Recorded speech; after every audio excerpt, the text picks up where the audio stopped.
Today on Welcome to Wamego, we will be discussing cultural capital. Cultural capital looks at how citizens think and act in their community and the things that help shape their views of the world. Things like a community's history, a city's ethnic makeup, the different types of festivals and parades, and other community traditions are often viewed to determine how this capital contributes to a community's success or hindrance. Cultural capital can really give one a sense of what a community stands for and how prideful citizens are to live there. The culture of Wamego is built on hard work and dedication. Founded in 1866, Wamego was influenced by the railroad, which brought many individuals and resources to the community. Madge the Wamego Historical Society and Museum curator, lends insight into how this small town was developed. Madge grew up here in Wamego and has lived in the community her whole life. She has served the community and the museum for just under 20 years. Here is Madge to describe how this community was founded. The city was founded in 1866, and it was, I know why it was here, that's what you ask, right? Yeah. The story is that there were 5 men came out of Topeka to start a new town, and they came to a place about 3 miles east of here on the Vermilion River. That's where they were going to found a little town. But the Kansas River had acted up that year and there was a flood, so they came to higher ground, which was Wamego, and they had a ready-made shack. They took it off the wagon and put it down, and that was the start of Wamego. The railroad came here the same year that the city was founded, in 1866. And it came 100 miles out of Kansas City, turned around and went back. So there was a roundhouse here that's gone. But we have a building here on the south side of the museum, that is a limestone building that was built in the mid-1860s as the maintenance shop for the railroad. So we were founded a railroad town. In 1901, the city fathers had the good sense to buy 12 acres from the railroad. All of this land belonged to the railroad. That is the park. So that's a significant event because it's listed quite often as one of the top 10 in the state. It's a beautiful park. The decisions of these founding men laid the ground for the success of Wamego. Even through a period where most communities faced rural decline, Wamego stood strong, prospering, changing, and growing into the community it is today. Madge describes how big box stores influenced Wamego's culture, developing it into the small but successful town. There were 2 very fine family clothing stores when I was growing up, Larson's and Nossman's. Now we have none. There were 2 good-sized grocery stores and 3 mom-and-pop stores. Now we have 1 good-sized one. And places that's happened to have died. Wamego has almost tripled since I graduated from high school. And that was a long time ago. But nevertheless, it was, it has grown tremendously. And if you count right outside of Wamego, it's another 1,000 beyond that. So I think the city fathers had a lot to do with that. Another unique aspect of this community's history is the makeup and range of backgrounds and ethnicities. Ranging from Germans, Dutch, and more, Wamego's diversity is varied.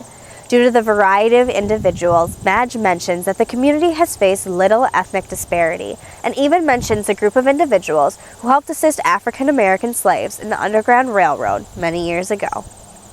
You know, well, the ethnic part of Wamego, the start of it, is varied. A lot of Germans came after as farmers. But there's never been, other than that, I can't say there's ever been one particular ethnic group. Just south of Wamego was the Underground Railroad, before Wamego was even here.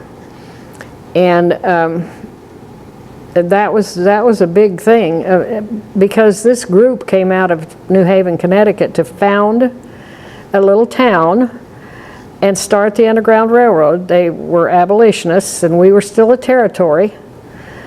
And so they helped a lot of slaves escape. And I have some family involvement with that. But my mother's family was very involved with the Underground Railroad. In fact, my great-great-grandfather was a station master. He also escorted slaves to Nebraska, which I think was amazing. So I think Wamego and area have always been known as a good place. As I grew up, I don't ever remember racial problems. I don't even think we have a lot of them today, but it is different. One central piece that has been with this community almost from the start is the Windmill. Now a community symbol, the Windmill stands tall in City Park, resting on top of a small hill overlooking the city.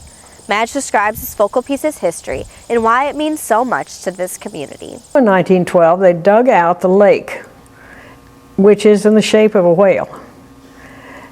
And the dirt must have sat here all those years. I found that hard to believe, but anyway, it did. So in 1925, the mill came to Wamego, to the park.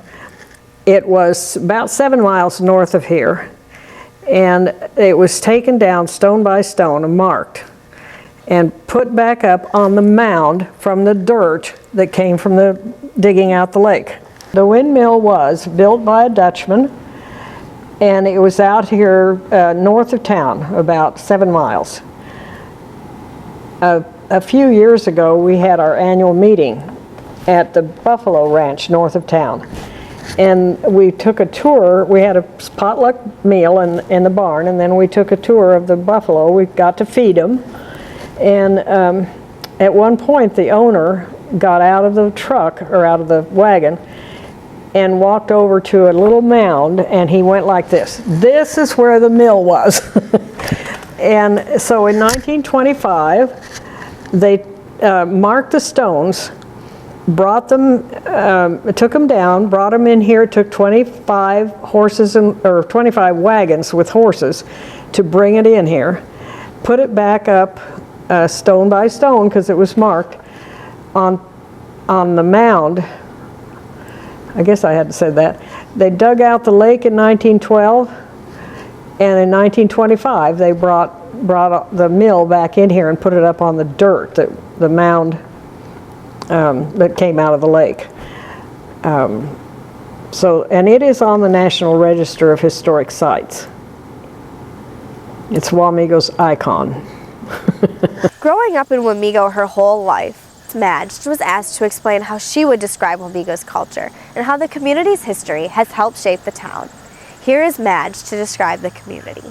It is a small town, but I've had so many people say that it's a unique town and it's a charming town. People will tell me that. It appears to be a very friendly town. Even though I was born here and raised here, I can go down the street and not see anybody I know. There are so many new people. But, and we have an awful lot of compliments on Wamego. Not only Wamego, but the park and the museum.